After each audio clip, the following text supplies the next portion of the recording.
Hi friends, welcome to PG news. Friends, కువైట్లోని వాతావరణాలు అయితే మన అందరికీ కూడా బాగా తెలిసిందే. ఎండాకాలం వచ్చినా అలాగే ఉంటుంది, అలాగే చలికాలం వచ్చిందంటే ఇంకా ఎలా ఉంటుంది, ప్రతి ఒక్కటి కూడా మీ అందరికీ కూడా బాగా తెలిసిన విషయమే. ఎందుకంటే మనకు ఉన్న వాతావరణం కంటే భిన్నంగా వ్యతిరేకంగా ఉన్నట్టు అనిపిస్తుంది అన్నమాట వాతావరణం అక్కడ.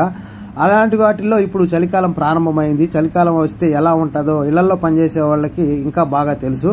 మరి ఈ విషయాలన్నీ కూడా ఇంకా మాటల్లో చెప్పలేము, ఎందుకంటే ఒక జాతరలాగా ఉండిపోతుంది. సరే, విషయాల్లోకి వెళ్తే, ప్రతి శీతాకాలంలో ఎడారిలో క్యాంపింగ్ చేయడం కువైట్ ప్రజలకు ఒక ప్రతిష్టాత్మకమైన సాంప్రదాయంగా మిగిలిపోయింది.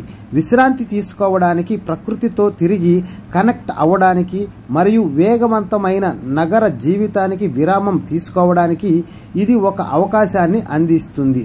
అలాగే సన్నాహాలలో భాగంగా సీజన్ అంతా పర్యావరణ మరియు భద్రతా నిబంధనలను పాటించమని ప్రజలను ప్రోత్సహించడానికి మున్సిపాలిటీ నేరాలు లేని క్యాంపింగ్ అనే నినాదంతో అవగాహన ప్రచారాన్ని ప్రారంభించింది.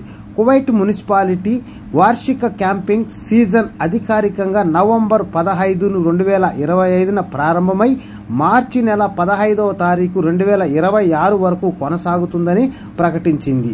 క్యాంపింగ్ పర్మిట్ల కోసం దరఖాస్తులు శనివారం ప్రారంభమవుతాయని మరియు దాని అధికారిక వెబ్సైట్ ద్వారా సమర్పించవచ్చని మున్సిపాలిటీ ఒక పత్రికా ప్రకటనలో తెలిపింది.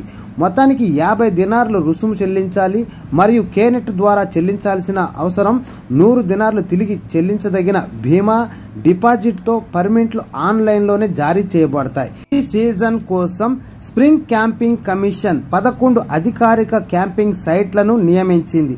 ఈ ప్రాంతాలు కుటుంబాలు మరియు వ్యక్తులకు బాధ్యతాయుతంగా బహిరంగ ప్రదేశాలలో ఆస్వాదించడానికి వసతి కల్పించడానికి అమర్చబడి ఉన్నాయి. అంటే ఇంకా ఫ్రెండ్స్, రేపటి నుంచి అయితే ఎడారిలో కైమాలు వేసే పని అయితే ప్రారంభమైపోతుంది. అలాగే మున్సిపాలిటీకి సంబంధించిందంటే వీళ్ళు ఎక్కువగా గవర్నమెంట్లో పనిచేసే వాళ్ళందరికీ కూడా సంబంధించిన వాళ్ళు, ప్రతి ఇళ్లలో ఉద్యోగాలు ఉండేవాళ్ళే మనకు తెలిసిన విషయమే.